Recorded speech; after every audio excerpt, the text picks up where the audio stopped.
یہ مہینہ اللہ کی رحمتوں کا موسم بہار ہے۔ چھم چھم رحمتیں برستی ہیں، انوار اترتے ہیں، گناہگاروں کو آتش دوزخ سے نجات بخش دی جاتی ہے۔ تو اس کا استقبال کرنا، اس کے لیے انتظار کرنا، گن گن کے دن گزارنا، لمحے اور ساعتیں بسر کرتے ہوئے بار بار ماہ سیام کا ذکر کرنا، اس مہینے کے ساتھ محبت کی دلیل ہے، اور اس مہینے کے ساتھ محبت اللہ سے محبت کی دلیل ہے۔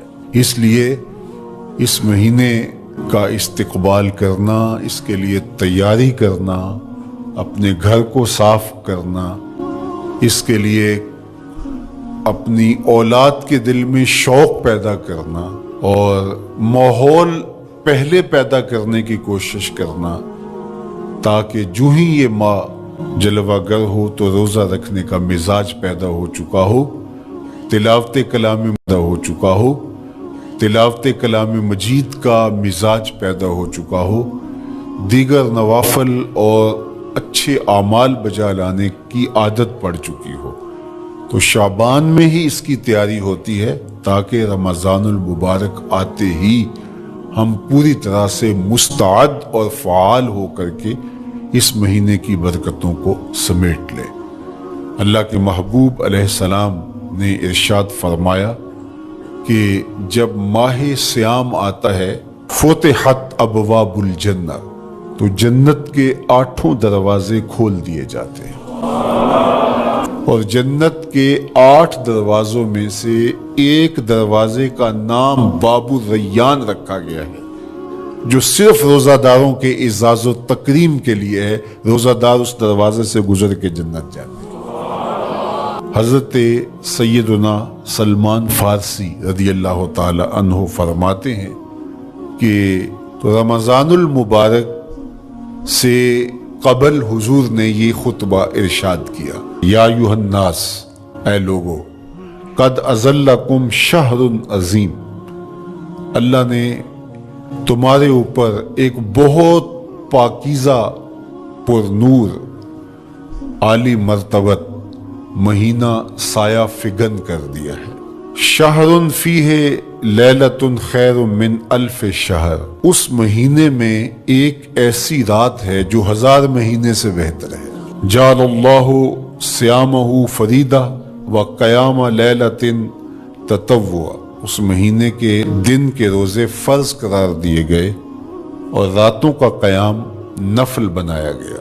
ومن تقرب فیہ بخصلۃ من الخیر کان کمن ادى فریدۃ فیما سواہ، ایک نفل کا ثواب ایک فرض کے برابر اس مہینے میں کر دیا جاتا ہے۔ ومن ادى فریدۃ کان کمن ادى 70 فریدۃ فیما سواہ، اور اگر کوئی ایک فرض ادا کرتا ہے تو اس کو 70 فرائض کا ثواب ملتا ہے۔ وہو شہر الصبر، یہ مہینہ صبر سے کھاتا ہے، ہونے کے باوجود بھی انسان تناول نہیں کرتا۔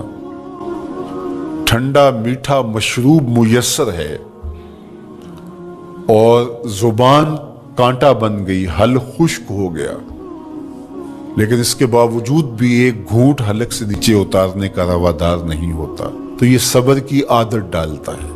اور سنو، صبر کا ثواب جنت ہے۔ وشہر المواسات، اور یہ ہمدردی کا مہینہ ہے، باہمی پیار کا مہینہ ہے، الفتیں بانٹنے کا مہینہ ہے، نرم دلی کا مہینہ ہے، ایک دوسرے کے احساس کا مہینہ ہے۔ جب کوئی شخص بھوک اور پیاس کاٹتا ہے تو اس کو پھر محسوس ہوتا ہے، بالخصوص امراء، کہ بھوک کیا بلا ہوتی ہے، اور جو نان شبینہ کو ترستے ہیں اور جنہیں کھانا میسر نہیں آتا، ان کی زندگیاں کتنی تلخ ہوتی ہیں۔ تو بھوک اور پیاس احساس پیدا کرتی ہے۔ وشہر یزاد فیہ رزق المومن، اور یہ ایسا مبارک مہینہ ہے جس میں مومن کا رزق بڑھا دیا جاتا ہے۔ غرباء تک بھی اللہ کی نعمتیں وہ پہنچتی ہیں جو عام دنوں میں ان کو میسر نہیں ہوتی، اور امراء بھی نعمتوں کا لطف لیتے ہیں۔ اس لیے کہ بھوک کاٹنے کے بعد جب ان کو نعمت میسر آتی ہے تو پھر انہیں احساس ہوتا ہے وَمَنْ فَطَّرَ فِيهِ صَائِمًا كَانَ مَغْفِرَةً لِذُنُوبِهِ، جس نے روزہ دار کا روزہ افطار کروایا، یہ افطاری گناہوں کی مغفرت اور آتش دوزخ سے گردن کی آزادی کا مجدہ جاں فضا بن جائے گا۔ وَقَانَ لَهُ مِثْلُ أَجْرِهِ مِنْ غَيْرِ أَنْ يَنْقُصَ مِنْ أَجْرِهِ شَيْءٌ، اور روزہ افطار کروانے والے کو روزہ رکھنے والے جتنا اجر ہی دیا جائے گا، لیکن روزہ رکھنے والے کے اجر میں بھی کوئی کمی نہیں واقع ہوگی۔ تو صحابہ کا تو دل تڑپنے لگا کہ یہ کتنی بڑی بات ہے۔ انہوں نے کہا اے اللہ کے پیارے رسول صلی اللہ علیہ وسلم، ہم میں سے تو ہر بندہ یہ طاقت نہیں رکھتا کہ روزہ دار کو روزہ افطار کروا دے، تو یہ تو پھر اہل زر ہی یہ سعادت حاصل کر پاتے ہیں۔ حضور نے ارشاد فرمایا یؤتی اللہ ھذا الثواب، یہ ثواب اللہ اسے شخص کو بھی عطا کرے گا۔ من فطر صائما علی مزقۃ لبن او تمرۃ او شربۃ من ماء، جس نے کسی کا روزہ ایک گھونٹ دودھ سے کھلوا دیا یا ایک کھجور سے کھلوا دیا یا پانی کے ایک گھونٹ سے اس کا روزہ افطار کروا دیا۔ ومن اشبع صائما، اور جس نے صحیح اہتمام کے ساتھ روزے دار کو اچھا کھانا کھلایا، اچھی پرتکلف افطاری دی، سقاہ اللہ من الحوض شربۃ لا یظمأ حتی یدخل الجنہ، اس کو حوض کوثر سے ایسا جام ملے گا 50,000 سال کے دن میں اس کو دوبارہ پیاس نہیں لگے گی، یہاں تک کہ جنت میں چلا جائے گا۔ فرمایا وَهُوَ شَهْرٌ أَوَّلُهُ رَحْمَةٌ، یہ وہ مہینہ ہے جس کے پہلے 10 دن رحمت ہیں، اور اس کا درمیانی عشرہ اوسطہ وہ مغفرت ہے، وَآخِرُهُ عِتْقٌ مِّنَ النَّارِ، اور اس کا آخری عشرہ جو ہے وہ آتش دوزخ سے نجات کا ضامن ہے۔ کہا کہ 4 کام اس مہینے میں کثرت کے ساتھ کرو، وہ 2 خصلتیں، 2 کام جن کے ذریعے سے تم اپنے رب کو راضی کر سکو۔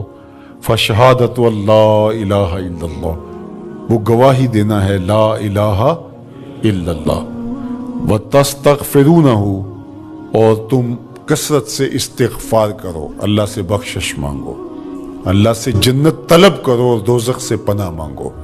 تو یہ کام جو تمہاری ضرورت ہے تم اس مہینے میں کثرت کے ساتھ کرو۔ روزہ فرض کیوں کیا گیا؟ سویر سے لے کر شام تک سب کچھ ہونے کے باوصف بھوک اور پیاس میں وقت گزارنا اور میسر ہونے کے باوجود ایک گھونٹ بھی حلق سے نیچے نہ اترنے دینا، آخر اس میں کیا حکمت تھی؟ تو یہ بات اچھی طرح سے ہمیں سمجھ لینی چاہیے کہ یہ صرف کھانے پینے کو ترک کر دینا ہی نہیں ہے، بلکہ ان مقاصد جلیلہ کے حصول کے لیے روزہ رکھا جاتا ہے جو مومن کی زندگی کا مقصود ہے۔ اور اگر کوئی شخص کھانا پینا تو ترک کر دیتا ہے لیکن ان امور سے نہیں رکتا جن امور سے روکنا ان روزوں کا مقصود تھا، تو اس کا روزہ نہیں کہلاتا۔ میرے اور آپ کے آقا و مولا حضور نبی رحمت صلی اللہ علیہ وآلہ وسلم نے ارشاد فرمایا من لم یدع قول الزور والعمل به فلیس للہ حاجۃ فی ان یدع طعامہ وشرابہ، جس نے جھوٹ اور اس پر عمل کرنا نہ چھوڑا، جھوٹے کام ترک نہیں کیے، اس کا بھوکا اور پیاسا رہنا اللہ کو منظور نہیں۔ اللہ کو کوئی ضرورت نہیں کہ وہ بھوک اور پیاس کاٹے۔ روزے میں تو ان امور سے بھی روک دیا گیا جو امور عام زندگی میں جائز تھے، جو مشروع تھے، مباح تھے، لیکن روزے میں ان جائز مباح امور سے بھی منع کر دیا گیا۔ طیب اور طاہر کھانے खूबसूरत मशरूब उनसे रोक दिया गया। आप आब जमजम भी नहीं पी सकते जबकि वो मुतबर्रक पानी है। शहर मदीना में बैठकर शहर मदीना की पकी हुई खजूरें भी आप नहीं ले सकते, इसलिए कि आप रोज़े से हैं। तो रोज़े में आपको मुतबर्रक चीज़ें खाने से भी रोक दिया गया, मुतबर्रक मशरूब पीने से भी मना कर दिया गया। तो मुझे बताइए, जो रब आपको मुतबर्रक मशरूब और पाकीज़ा खानों से भी एक मखसूस वक्त के लिए रोक रहा है, तो जिन उमूर से आम जिंदगी में शरीयत इस्लामिया ने हमें मना किया, हमारे रब ने हमें मना किया, तो अगर रोज़े के दौरान हम वो उमूर बजा लाएं तो फिर रोज़े की मकसदियत हासिल नहीं होगी। तो इसीलिए फरमाया, जिसने झूठ और झूठे काम नहीं छोड़े उसके भूखा और प्यासा रहने की अल्लाह को कोई ज़रूरत नहीं है। तो वो ये चाहता है कि मेरे बंदे उन उमूर से भी जब रुक जाएंगे जिन उमूर से आम जिंदगी में नहीं रोका गया, तो वो लाजमी तौर पे उन उमूर से रुकने की कोशिश करेंगे जिन उमूर से उसे मना किया गया है। तो जब ये चीज़ इंसान का फहम, इंसान की अकल और इंसान की खिरत तय करती है, तो फिर लामहला तौर पे रुकने की आदत उसके अंदर तकवे की नशअत का ज़रिया बनती है। आपने अमूमी तौर पे देखा होगा कि रमज़ानुल मुबारक पहुँचता है, हमारे सामने ईद के 2-4 दिन भी ये मशक रहती है, अचानक कोई मशरूब आया और पीने लगे तो रुक गए। वो कहीं हमारा रोज़ा तो नहीं, लेकिन फिर ख्याल आता नहीं हम रोज़े तो नहीं हैं, आज तो ईद का दिन है, तो हम पी लेते हैं। चूँकि पूरा महीना दिन भर हम मशरूबात से रुके रहे और आज भी दिन के उजाले में हमें पानी दिया गया तो एकदम हमें झिझक पैदा हुई, लेकिन फिर हमें याद आया कि अब रोज़े बीत गए हैं और मैं रोज़े से नहीं हूँ। तो जो चीज़ जायज़ और मशरू थी, एक वक्त के लिए उस चीज़ से भी हम रुके तो हमारी तबीयत के अंदर ये मलका पैदा हो गया कि हम उससे रुकने का मिजाज पैदा कर लेते हैं। तो अगर हम उन उमूर से रुक जाते हैं जिनको शरीयत इस्लामिया ने मना किया हुआ है, तो फिर दोबारा जब उसको करने लगते हैं तो फिर हमारा हाथ भी रुकेगा और फिर हम मुस्तकिल अपने हाथ को रोक सकते हैं कि हाँ मियाँ, ये रोज़े में भी चीज़ें मना थी और रोज़े के बाद भी ये चीज़ें हमारे ऊपर मना है। तो एक मलिका पैदा हो जाएगा उन उमूर मनहियात से रुकने का, उनसे बाज रहने का। तो गोया यही तकवा है कि जो अल्लाह जल्ला शानहू ने हमारे ऊपर हराम किया है उससे हम रुक जाएं, जिस काम के करने का हुक्म दिया है उस काम को हम बजा लाएं। जिस तरह ढाल आप कर देते हैं जंग में बरसते हुए तीरों के सामने, तो वो तीर ढाल से टकरा के गिर जाते हैं और आपको नुकसान नहीं पहुंचता। तो रोजा भी आतिश दोज़ख से ढाल है, जहन्नुम की आग से बचाने वाला है।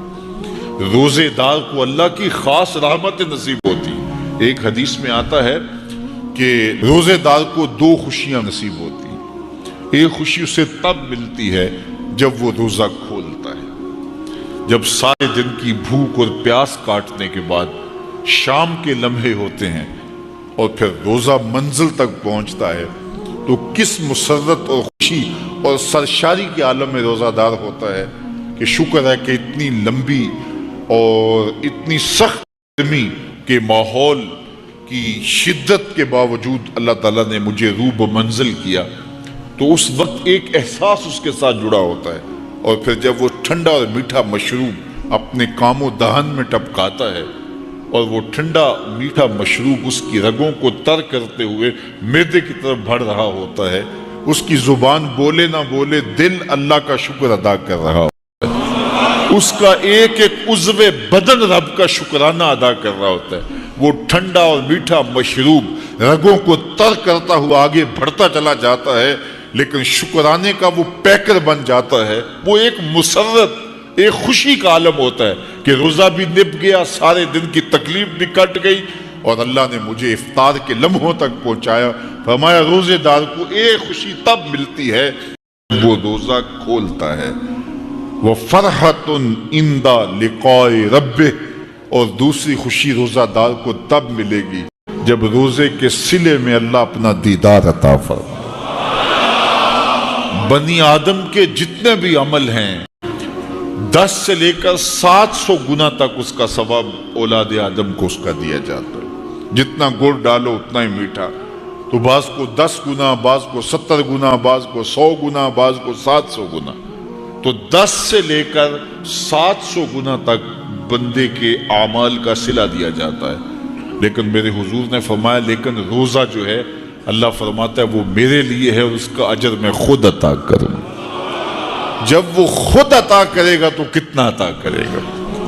सखी इतना बड़ा हो तो फिर क्या अता करेगा? बल्कि बाज ने इसको अजजीब ही की बजाय उज्जा पड़ा है बसीगा मजहूल, कि रोजा मेरे लिए है और इसकी जजा मैं खुद हूं।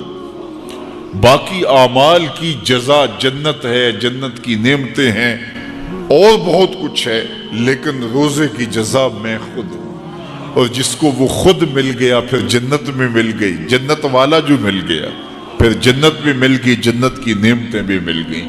तो रोजा अल्लाह की खुशनुदी का जरिया है, उसकी रिजा का जरिया है। तो खुश नसीब लोग रोजे की बरकतें हासिल करते हैं। और एक रिवायत में आता जब रमजानुल मुबारक का आगाज होता है, अल्लाह अहले ईमान को, अपने बंदों को मोहब्बत की नजर से देखता है, और अल्लाह जिसको मोहब्बत की नजर से देख ले फिर उसे कभी अजाब नहीं देगा। अल्लाह अकबर। तो ये रोजादार के लिए अल्लाह की करम नवाजियां हैं, अल्लाह की रहमतों के उजाले हैं जो उसके ऊपर बरसते हैं। तो मैं और आप इस माह अनवर को, इस माह नूर को इस तरह से गुजारें कि हमारे अंदर के पाप धुल जाएं, हमारी गलास्तें गुनाहों अहले ईमान के लिए कुशादा दिल हो जाएं। हमें जो है वो झूठ से, तकब्बुर से, बुखल से, रिया से और दीगर उमूर बद से इज्तिनाब करने की आदत पड़ जाए। रोजा जो सिखाना चाहता है हम वो इससे सीख लें और रोजे की बरक़ात ज़ब्ते नफ्स की सूरत में हमें नसीब हो जाएं। तो हम रोजे के बाद भी, माह सियाम के गुजरने के बाद भी एक नई जिंदगी लेकर, एक ताजगी लेकर, एक नूर और रोशनी लेकर के जो है वो मुआशरे के, इस्लामी मुआशरत के एक अहम फर्द की सूरत के अंदर जो है वो सामने आए। तो अल्लाह इस माह सियाम की बरकतें हमें नसीब फरमाए। हर साल महीना आता है, गुजर जाता है, हम पूरा महीना भूख काटते हैं और फिर वहाँ के वहाँ ही खड़े रहते हैं। तो फिर हमें सोचना चाहिए, लेकिन अगर तब्दीली आती है तो फिर शुक्रिया अदा करना चाहिए। आज की इस तारीख में हम अज़म करके उठें कि हमारा ये माह सियाम हमारी ज़िंदगी में एक संगे मील साबित होगा और हम एक नए बांकपन के साथ, नए अज़म के साथ ये महीना गुजारेंगे और ज़ब्ते नफ्स सीख इस महीने से। तो वीडियो को दूसरों तक शेयर जरूर करें। जज़ाकल्लाह।